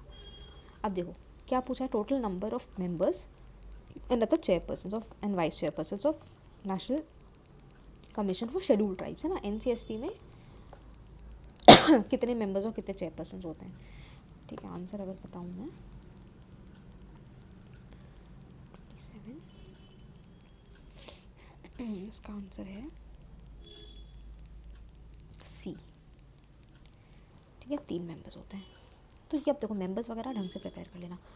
कैग के बारे में, है ना, बहुत इंपॉर्टेंट बॉडी है, of India can hold his office for a maximum period of, अब जैसे देखो अब इनने पता है क्या किया है, जैसे जो मैंने एस्पेक्ट्स तुमको बताए थे कि भाई ये 10-15 पॉइंट्स तुमको कवर करना है, अब इनने क्या किया, हर एक बॉडी का एक एक एस्पेक्ट ले लिया, किसी का मेंबर्स पूछ लिया, है ना, किसी का ऑफिस टेन्योर पूछ लिया, है ना, किसी का ये पूछ लिया कि कौन भाई जैसे अभी इसमें चेयरमैन का नाम पूछ लिया किसी में, ठीक है, एक में पूछ लिया कि कौन सा एक्ट के थ्रू था, एक में फंक्शंस पूछ लिए, ऐसे कर लिया, ठीक है। तो प्रिपेयर सबके सभी करने हैं, क्योंकि किस चीज़ का क्या पूछ लिया हमको नहीं पता, ठीक है। तो कॉक का जो कैग का जो मैक्सिमम पीरियड होता है कितना होता है, तो 4 साल होता है शायद, नहीं 6 साल होता है, ठीक है, 6 साल, ठीक है। अब देखो NGT इज सिचुएटेड एट, ऐसे तो न्यू दिल्ली है, न्यू दिल्ली ही है मुझे पता है, न्यू दिल्ली, ठीक है। सिचुएशन लोकेशन क्या है भाई NGT की, ये क्यों पूछा है कि यार NGT का हेडक्वार्टर्स क्या है, क्योंकि ये इंपॉर्टेंट मतलब कि है, हम बात करते हैं ना NGT के बारे में तो हम दिल्ली की बात करते हैं, हम दिल्ली की बात करते हैं, ठीक है। और थोड़ा ये देख लेना, ठीक है, क्यों, और पता है क्यों क्यों इम्पोर्टेंट है, क्योंकि देखो जैसे कि सुप्रीम कोर्ट है ना, हाई कोर्ट है ना, वैसे ही ट्रिब्यूनल्स भी होते हैं, मैंने तुमको बताया कि क्वाज़ी जुडिशियल बॉडीज़ होते हैं ना, ट्रिब्यूनल होते हैं, तो अब ये कहीं ना कहीं सिचुएटेड तो होंगे ना, इनकी सीट जो हम बोलते हैं, है ना, वो कहीं तो होगी, इस वजह से इससे NGT पे ये क्वेश्चन पूछा है, क्योंकि उसका रेलेवेंस बनता है यार। अब ये थोड़ी पूछेंगे कि फाइनेंस कमीशन का हेडक्वार्टर्स कहाँ है, ये नहीं पूछेंगे क्योंकि रेलेवेंस ही नहीं है इसका, है ना। NGT का कहाँ हेडक्वार्टर्स है ना, ये पूछेंगे क्योंकि NGT की like supreme court and high court, इसकी भी NGT की भी एक सीट होगी, है ना, ये। अब देखो UPSC ने क्या पूछा, constituted committee in July 2000 to review the civil services examination under chairmanship of, देखो अब इनने क्या पूछा है कि UPSC का 2000 में एक कमेटी इस्टेब्लिश करी थी उसको रिव्यू करने के लिए, तो उसके चेयरमैन कौन थे, ठीक है। तो अब ये भी देखना कि अगर कोई बॉडी है ना, उसके रिव्यू के लिए कोई कमेटी बनी है ना, तो अब तुमको समझ में आ गया कि ये पढ़ना है, इस टाइप से पढ़ना है, ठीक है। ये हो गया अपना इसका पार्ट, कॉन्स्टिट्यूशनल बॉडीज़ का पार्ट, ठीक है। तो अब तुमको आई होप समझ में आ गया होगा कि बॉडीज़ को किस तरीके से कवर करना है, और एक दिन में ही करना है, इसमें ज़्यादा टाइम नहीं लगाना है, ठीक है। तो आगे बाद में आगे देखते हैं और दूसरा